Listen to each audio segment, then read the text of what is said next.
Welcome to another session of Sofa Talk with the National Hair and Beauty Federation. My name's Caroline Larissy and I am excited today. We've got a fantastic guest. Could I ask you to introduce yourself, please? Yeah, my name's Marie Tudor and I'm the CEO of National Skin Cancer Charity SKCIN. Okay, so Marie, we've known each other for quite a long time, but take us back, because if people don't know anything about the charity and the history, it'd be great for people to understand. Yeah. Well, our branding and our logo is SKCIN. Right. People go, oh, that's a bit odd. Are you dyslexic? Can you not spell?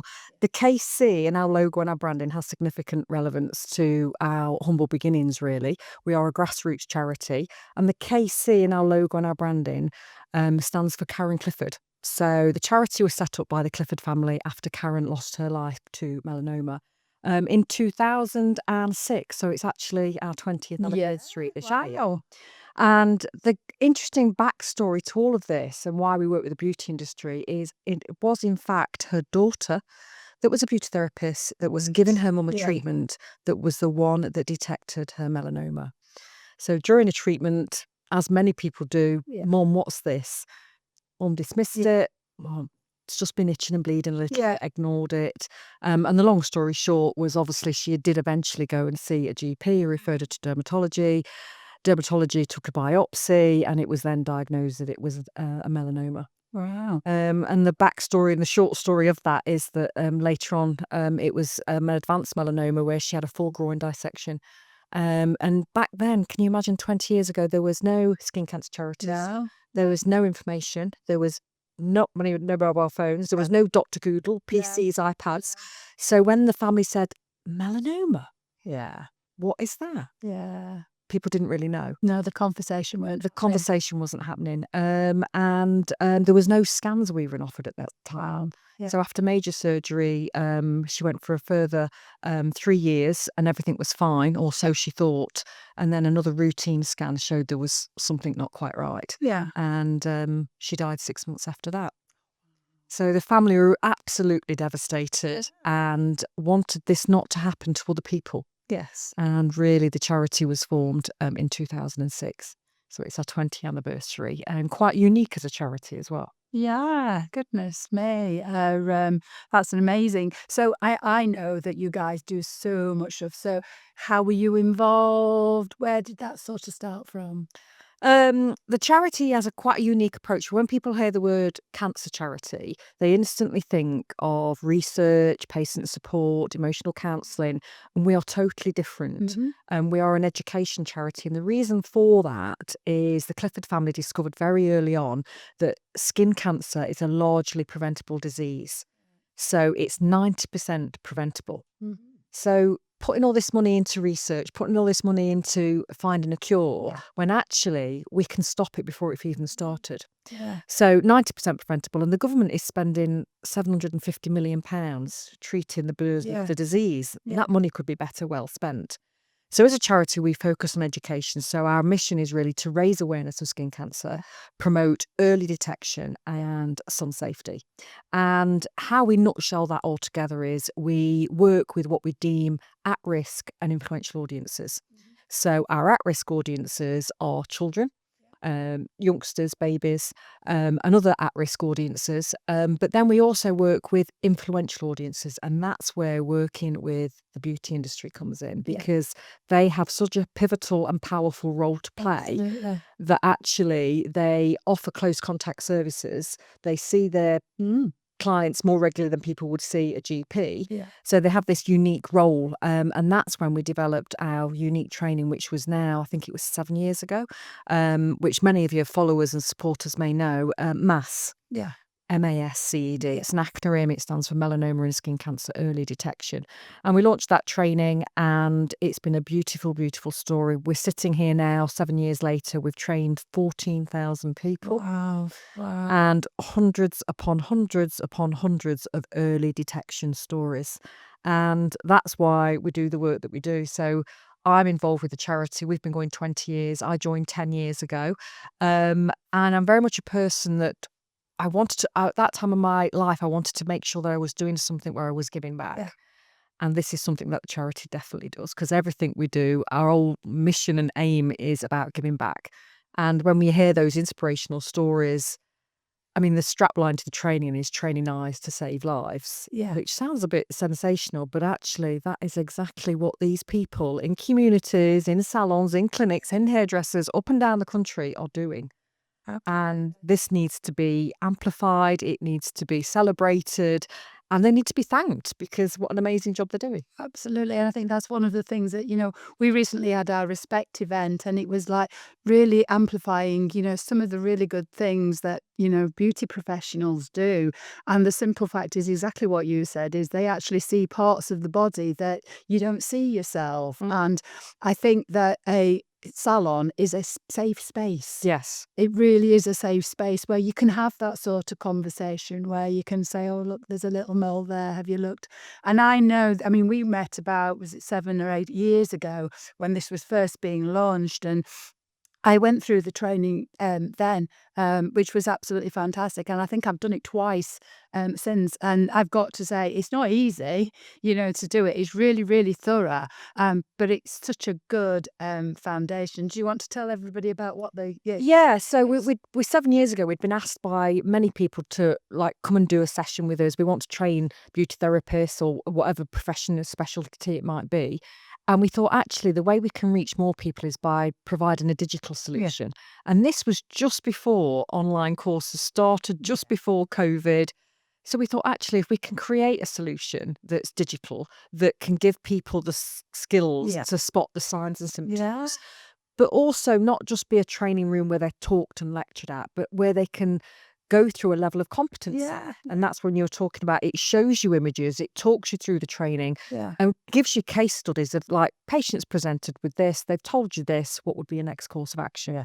We're not training people to be dermatologists. We're not asking them to diagnose. We're asking to look at people's skin, which they do regularly anyway, and go, actually, this does look like something I've seen before and what the signs and symptoms could be. And then it's their role to signpost accordingly. And we talk a lot in the industry about the value of the industry in terms of the economic value.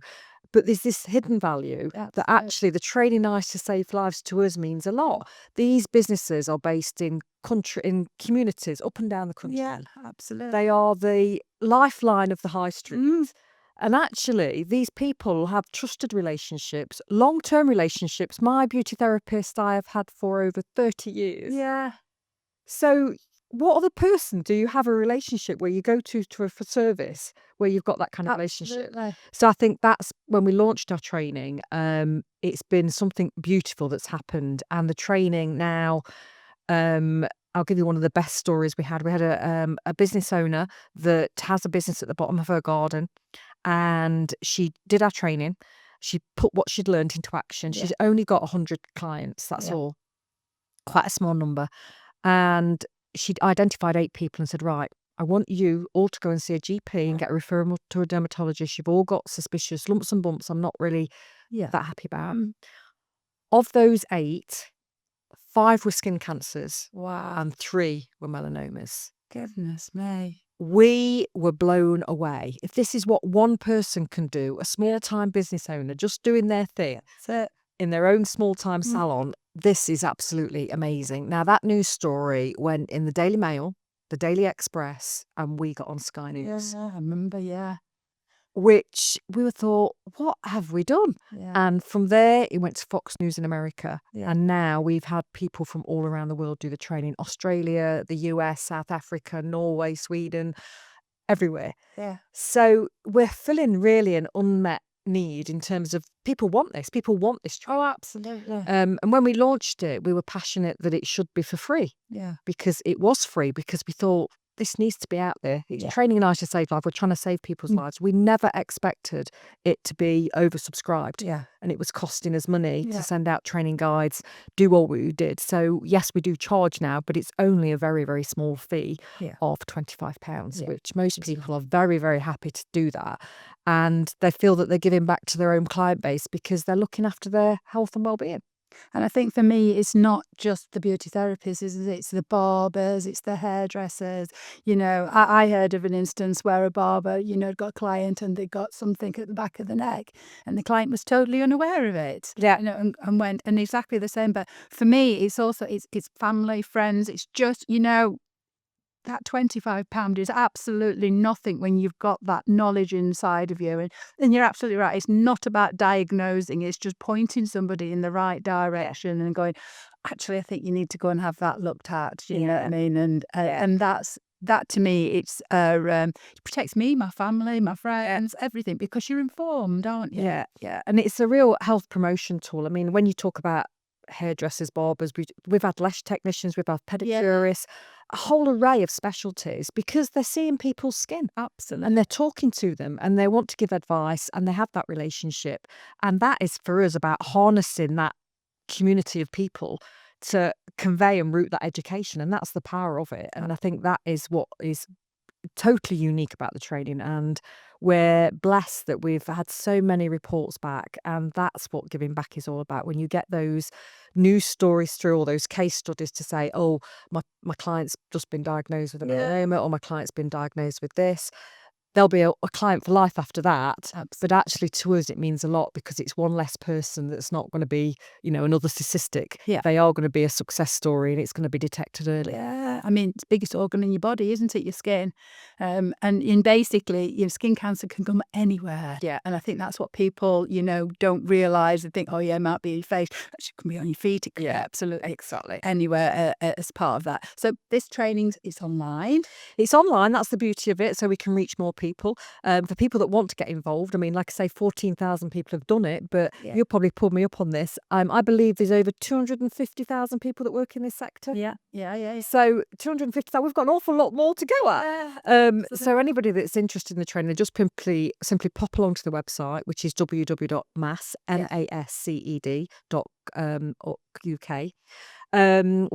Once you've registered and paid your £25, within 3 to 5 days, you get your training materials through the post. Once you've got your training materials, you read and you digest that information. And then when you feel ready and you think, right, I've got a free hour in the diary, you go along and you do the training. And we recommend that people do it in one go, really, ideally. But if people get stuck on it, it is open book. So you've got your guide to refer to. And in the top right hand corner of every screen, there is some advice there to people if they get stuck on a question. And the idea is that people progress through the course. And then when they've completed it, they then get a certificate. And many clinics, salons, businesses adorn their certificates, even barbers. I've seen them up in barber shops. Oh, I have. Where they'll stick their certificates up. And, and that's what this is all about.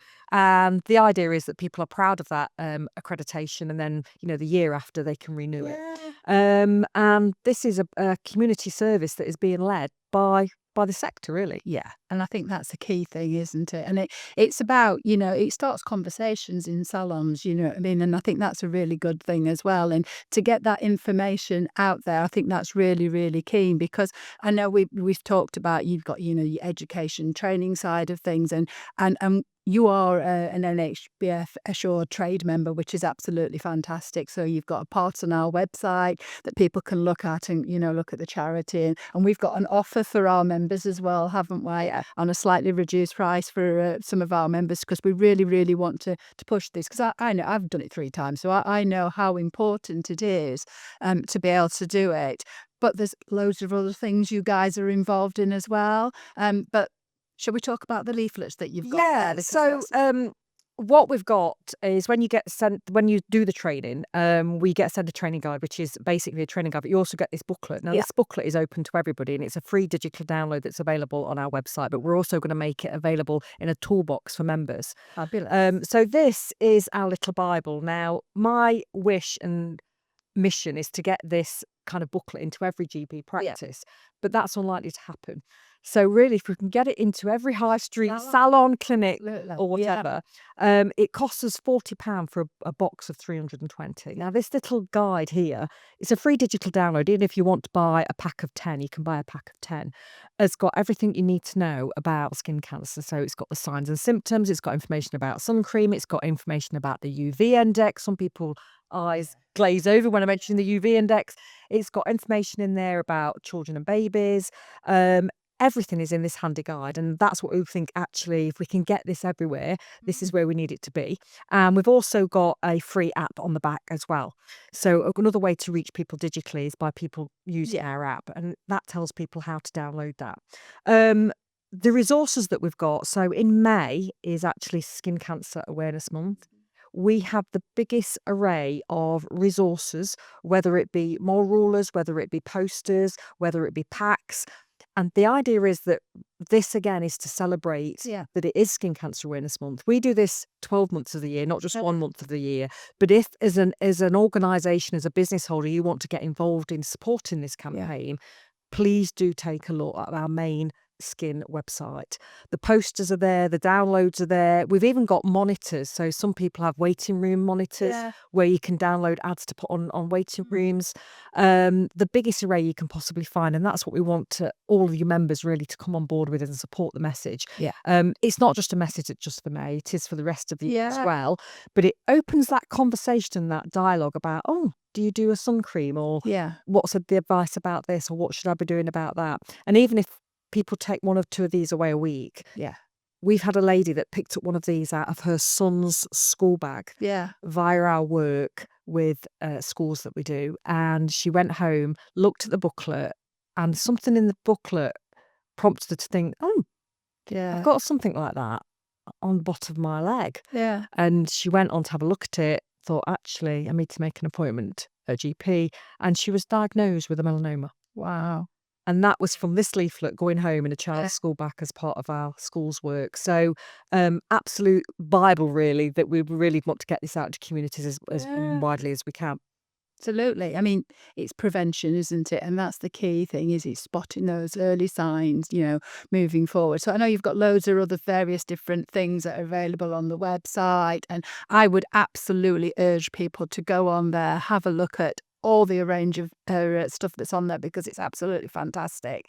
And it's just, as you say, it's a conversation piece. It's, please, do the course. It really is a really good, useful course. But tell us about all some of the other things, because you mentioned going into schools. So when we talk about at-risk audiences, one of the key at-risk audiences is children and babies, because obviously one significant sunburn before the age of adolescence doubles your chance of getting skin cancer later in life, and people really aren't aware of that. So that sunburn that you can get early on in your skin, early age, is really, really important. So we launched a schools programme. So the charity went out to Australia to see the great work that's been done out there. They are 30 years ahead of us with everything they're doing about the prevention message.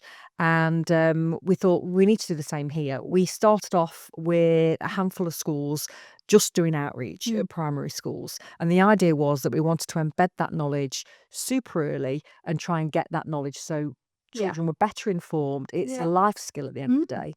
And from a handful of schools, we then realised that we couldn't do the outreach because a handful of schools doesn't really work. We wanted to reach every school in the UK. We then provided a digital solution, and that's what we've got in the form of a SunSafe Schools programme. Alongside doing this, which we've done it now for coming up to 14 years, we also got it onto the national curriculum. Wow. So we lobbied the Department of Education to think about, well, actually, you talk about oral hygiene, you talk about healthy living, you talk about reducing sugar, you talk about mental health. You really need to be talking to youngsters about the need to use sun cream.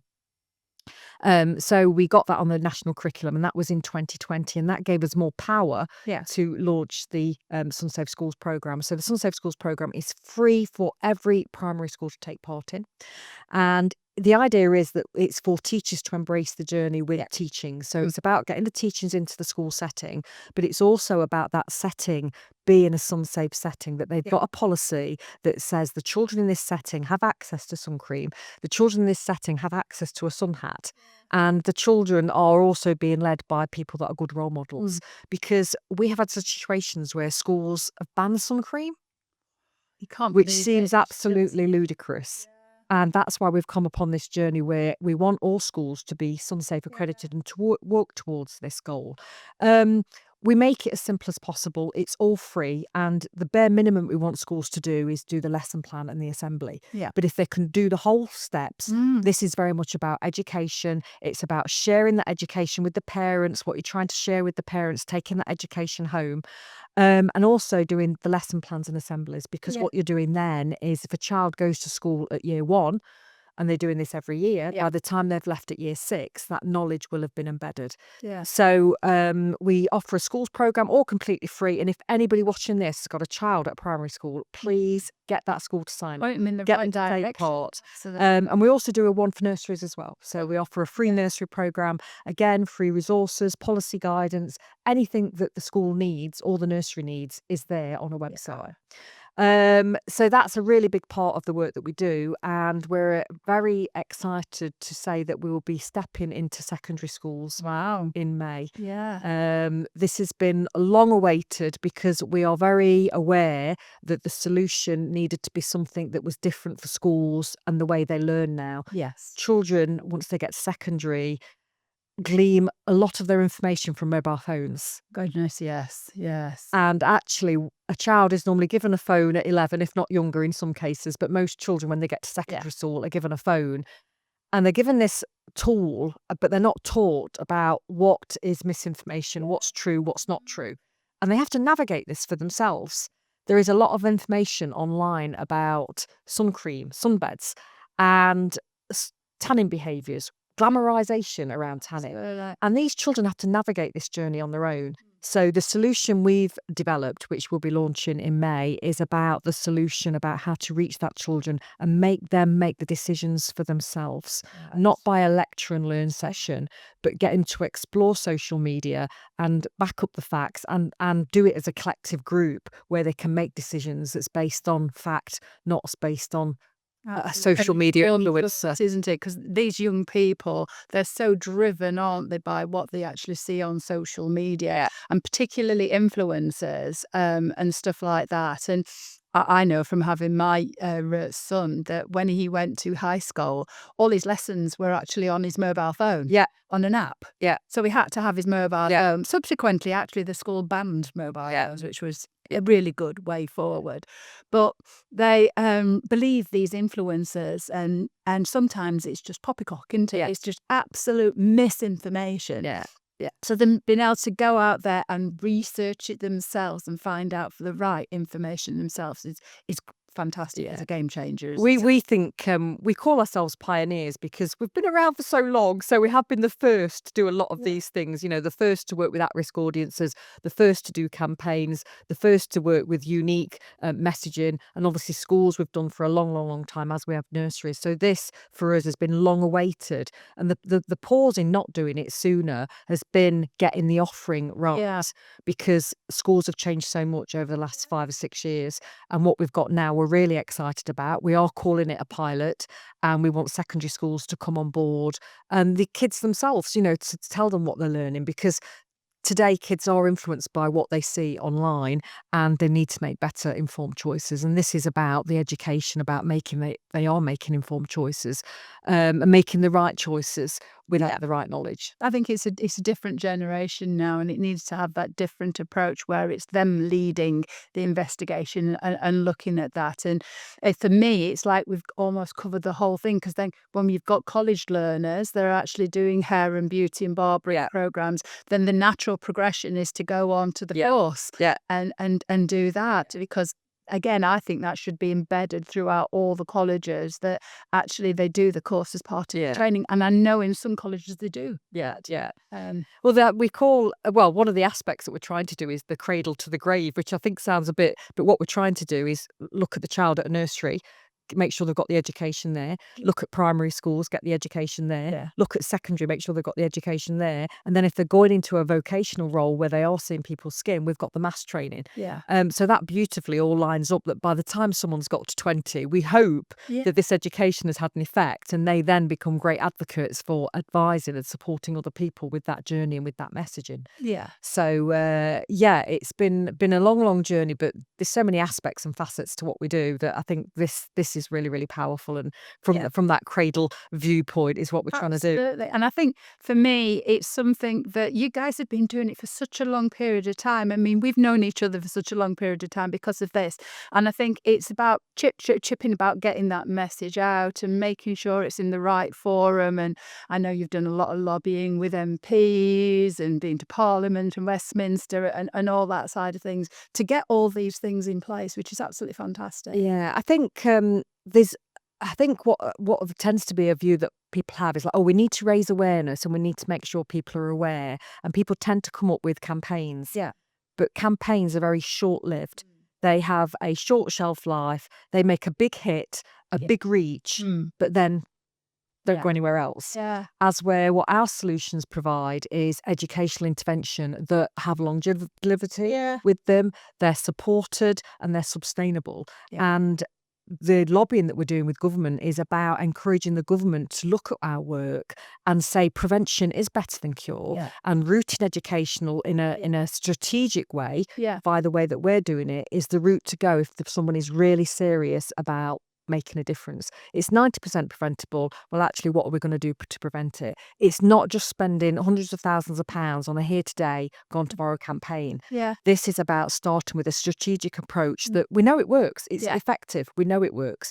And that's why working with the government is the way to go. And that's why we're working with MPs, working on the consultation for the cancer plan to get our recommendations put forward to really make a difference and combat this £750 million being spent on skin cancer patients, which that's a real shame. But it's fantastic that we've got such amazing treatments now. But these treatments are so expensive. Yeah. And I'm sure everybody, even skin cancer patients, would say if they had a choice, they wish they'd reflect back and go, actually, we wish this education was more prevalent than it is now and more accessible and more available for everybody else. I think that's fits for me. It's about not reinventing the wheel. Yeah. The wheel's already there. Yeah. You know, all the things that you guys have got there is just getting it out there so people that know it. And I think that's what's good about our industry is about cascading that information so that if you do the training yourself, you can speak to your clients, you can speak to your students, you can speak to parents, sisters, brothers, and really bring that information to life. And school teacher and all that sort of thing. And I think that's how it needs to grow moving forward because the infrastructure is there. Yeah, the education is there. It's just about facilitating that voice. And that's why us at the National Hair and Beauty Federation are so supportive of, you know, what you're actually doing. And we've been welcomed into the community really because when we launched this, we'd never worked with the beauty industry. We'd never attended any trade shows. We didn't know who the stakeholders were. We didn't know what people did. We didn't know what professional bodies they were. So as soon as we met with individuals like yourself, it was like, oh yes, we know exactly what your mission is, and it's perfectly aligned because this is about education, it is about improving standards, and it is about making a difference and adding that education into the community. So we've been welcomed, and it's just been a beautiful journey, really. But I think there's so much more that we can do. I think people have seen the journey and know of us and go, oh yeah, we know about that, but actually we can only carry on by more support. So it's elevating and amplifying what we're doing. So any businesses out there that want to get involved with our work, even fundraise for us, because we are a really grassroots charity, really small in terms of the resourcing that we have, but the impact that we're making, saving lives, working with government, lobbying, the give back is tremendous. Absolutely. And I've said, you are an assured trade member of ours. So, you know, we have got all the information on our website. So I would say to you, if you're a member or not even a member as part of that, please come and have a look. We have assured trade members because we make sure that people that are our assured trade members have been checked, and we do due diligence, and we make sure that, like Marie, we're doing it for the good of the sector. And that's what really is. And I've done, you know, the training. I've done it 3 times now for the simple fact is, you know, you forget about things, you know, and so if you have done the training and it's a while since you've done your training, do it again. It's not expensive, and it's about, you know, opening up those conversations and really getting that message out there. Yeah, you're exactly right with the colleges. I think with the colleges, we would love all colleges to come on board. Absolutely. We've had some colleges that have bought courses in bulk, but a big challenge we face is that there's not the funding there. And it's in the standards. I know because I remember writing it in the standards when in my former life. So I know that everybody who has a beauty therapy training program, it's in there, so they have to learn it. So to me, it's a no-brainer. Yeah. Really. So any stakeholders that want to reach out about group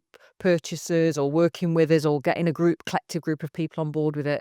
But we've had people that have just said, I just want to do this for myself or for my own family. Yeah, You absolutely. can absolutely do it. It makes no difference to us. If that education is there, we don't care what capacity or what specialty you belong to. Just get involved. Perfect. Thank you. Well, it's been absolutely fantastic chatting to you today. Thank you for joining us on our pink sofa. Thank you. Thank you for the anybody- puddles. Oh, bless. Anybody out there, please, like, share our podcast. This is how we get this key information out there, and see you on another podcast.